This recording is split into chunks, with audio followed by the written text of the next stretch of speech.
What's up, everybody? Hunter Ziegler here with another video, and today we're going to be talking about training for any type of Western hunt. I'm going to be talking a lot about elk hunting and last year's preparation that Nico and I completed before the hunt. And this is a new blog post that we just posted on our website. You can check it out at www.recruitcreative.com. There's a dash in between recruit and creative. I'll link the blog post in the description of this video, though, so you can find it pretty easily. But basically, I just wanted to summarize and maybe add a few more tips and tricks that we used in preparation for last year's trip. So in the title, I say for those with limited time, this is assuming, you're working class, which most people are that's watching this video. So I tried to keep it realistic and honest. I don't think you need to be running 15 miles a day. You don't need to be running marathons for this type of training. It's not as difficult as a lot of people are going to make it out to be, but you need to be prepared for it at the same token, because it is pretty challenging mentally and physically. But if you can prepare for that ahead of time, know that it's going to be a struggle, know that it's going to be a grind, you're going to be way further ahead than if you did nothing all the way up leading to your hunt. So I want to preface by saying that know what type of hunt you're going to go on. Are you going to backpack in? Is it a DIY type of hunt? Is it a guide dropping you off at a tent that's already prepared for you? Are you staying with the outfitter? Those are all important factors and will play into how much training you really need to complete in order to get prepared. If it's me, I'm going to try to prepare no matter what I'm doing, if I'm going with an outfitter or not. The type of training that we completed, I'm speaking for Nico and myself here, we wanted to get to the point where we could carry about 70 to 100 pounds in our frame packs by the end of September, when our hunt was. So we worked up slowly with minimal to no weight at all. And then by the end of our training, we were carrying that pack as if it were a simulation that we're hauling an elk out. So just keep that in mind. You might alter what we did to fit your situation a little bit better. You can always contact your outfitter. You can contact the guide to see how much you're expected to basically move in a day. Are we going to be walking 2 miles, 3 miles? Am I going to be expected to carry this meat on a frame pack to get it to a horse? Just find out your situation, and that might change your training a little bit. I'll start out by saying that if you're anything like me, you're going to click on some motivational videos from guys like Cam Hanes and maybe David Goggins. And I know I go down a rabbit hole sometimes watching these videos, and it's completely normal to get amped up, and you really start getting excited for this trip. And in the back of your mind at the same time, you're kind of like, oh crap, do I need to really do all these things these guys are doing? These world-class athletes are just way above me. Will I ever get there? Do I need to be there? I'm here to tell you that if you can get to where they're at, good for you, but I don't think you need to be anywhere near what they are. And I think we're an example of that. Last year, we were able to make like a 12-mile trek out with that 70 to 100 pound pack, and it was very difficult, but we didn't have to run marathons to prepare for this thing. We didn't do any of the 200-mile races, none of that stuff. But if you're somebody that's in that class, hey, go for it. It's going to help you. But just remember, at the end of the day, train for this hunt. You're not expected to go 200 miles. You're expected to, for us, carry meat 10, 12 miles at the most. So you need to be prepared, but at the same time, don't kill yourself in preparation. So what I'd like to start out by discussing is what type of exercises you should be doing. I'm fortunate enough to be able to go to the gym at lunch during my work day. So I get about an hour in at the gym, and I'm not the strongest guy in the world. I'm not bulky. I'm not super lean. So I'm somewhere in the middle, but I'm here to tell you, I don't think that weight training really plays much of a role on this hunt. Especially if you're somebody that likes to bulk up. it's not going to benefit you on this trip. You don't want to have an oversized chest, legs. Like, you don't want to be out there all bulked up, not able to move, not be flexible. You know, the more flexible, the more lean you are on this trip. And I tend to believe the lighter you are going in, the better off you're going to be in the long run. So you don't need a gym membership. I think there are cases and exercises at the gym that are going to help. But at the end of the day, what we utilized was our frame pack, and I guess the method you would call this is rucking. I don't know, I'm not a part of that community, so I haven't looked into it too much, but all we really did was take our frame pack and start out with hardly any weight in it. And over the months of training, we got worked up to where we thought we needed to be with heavier and heavier weight loaded in the frame. So not only did we get the benefit of, you know, working your body out physically and mentally, we also learned a lot about our packs and the adjustments you can make on them. So, you know, that's one of the biggest tips I can say is if you can get that pack in early and get it on and figure out where your pack needs to sit, that's an important thing, because if all the weight's in your hips, you're going to be burning your legs out. If all your weight's up here in your traps or your back, you're going to be burning your back out. So, you know, finding somewhere where you like it, whatever your sweet spot is there, that's important. And you're going to learn all those things training. So literally all we did exercise wise was we hit a local trail.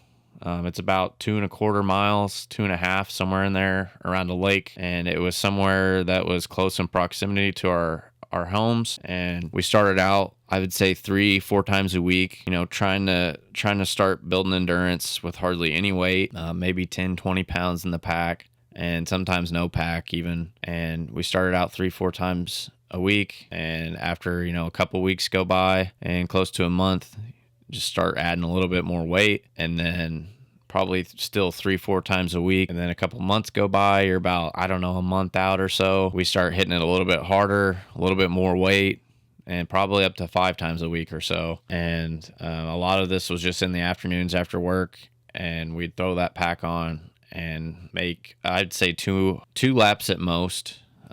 Most nights was 1, but if it was like a weekend or something, we might make 3. So, you know, we were getting 2 to 4 miles, and then at the maximum, probably we might have done 6 miles a couple times right before the trip. So nothing extremely challenging training wise, but it was just enough to help get our legs in shape and the traps in shape, stuff like that. So not only did we hit that trail a little bit, we really tried to focus in on a hill that was located close to that trail.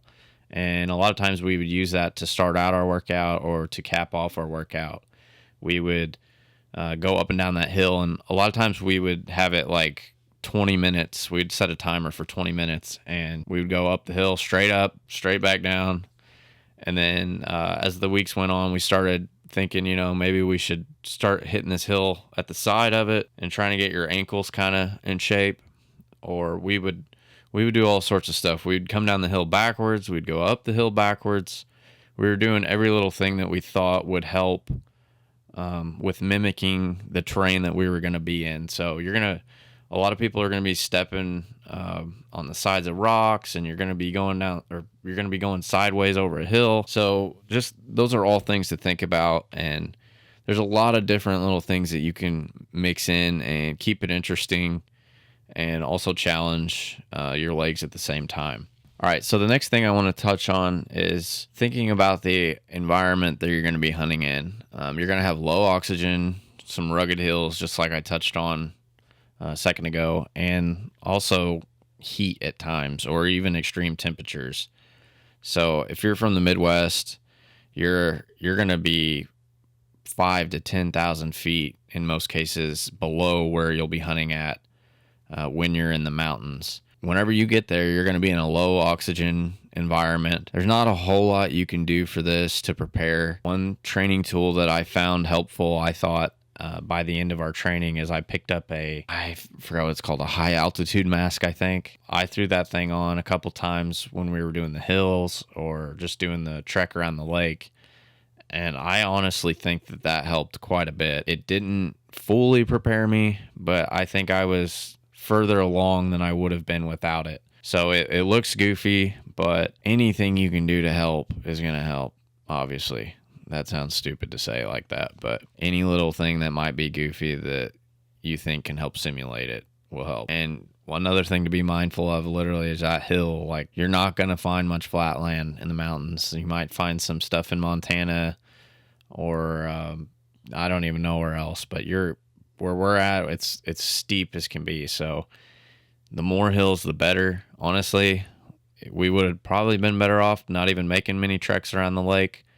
It wasn't so much rolling terrain. It's mostly flat. We might have been better off just hitting the hill over and over for maybe an hour a night. So that might be something we try a little bit differently this year. And another thing that I think is a huge, huge help is training in the heat. Now, don't go out and have a heat stroke because I say this. Just work. I just want to say, I think you're going to get way more out of your training in the heat than you would if temperatures are just nice and comfortable and 70 degrees.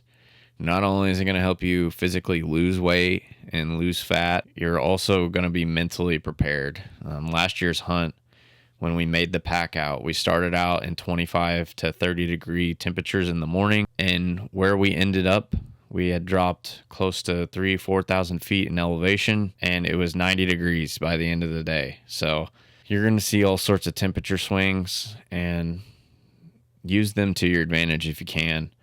And there's no better time to accelerate your training than July and August and early September because it's hot. Another big thing is to be able to find yourself a training partner, preferably if it's somebody that's going on the hunt with you, somebody that's mentally strong and has a little bit of a competitive edge. Ex-athletes are great people to train with.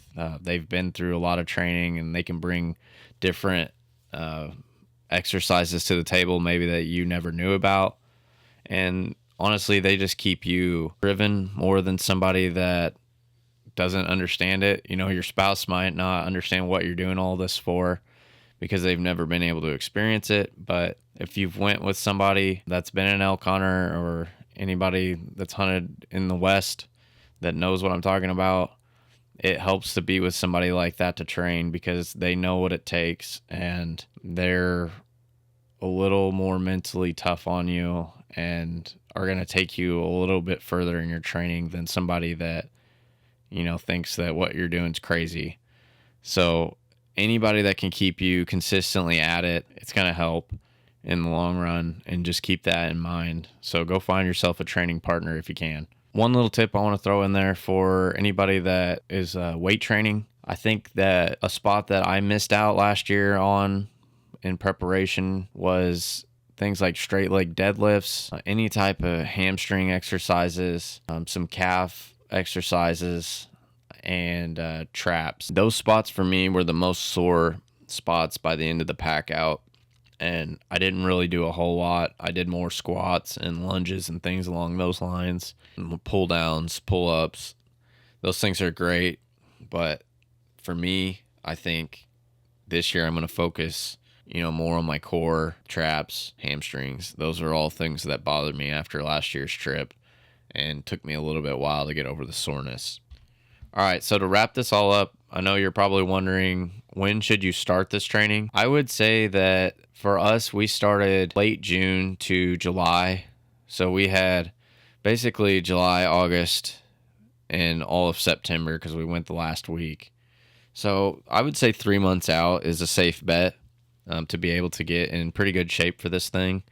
If you can go 4 or 5 months out, go for it, but it's kind of a long process and you don't want to burn out too quickly. I know that probably sounds soft to some people, but if you start out week 1 and you're already trying to carry around a 70-pound pack for miles at a time, you're probably going to burn out pretty fast. So start slow, and as you get closer to the trip, just ramp it up more and more. And when you're in the last month, really push hard and try to get prepared for the trip. Don't go too crazy to get injured, but get after it a little bit harder and you should be good to go by the time the trip comes around. All right, so that's going to wrap this video up. If you guys got any questions, you can always reach out to us on any of our social media accounts. You can comment on this video. If you've got anything that you think's helpful as far as training for these hunts, drop it in the comments. Be sure to share this with your elk hunting buddies or anybody that's interested in going or is going this year. I think that this is useful information, and we didn't overhype it. We didn't make it too hard for anybody, hopefully. But yeah, if you can get out there and get started training, this is prime time to get started. So I wish you all the best of luck this year on your hunt.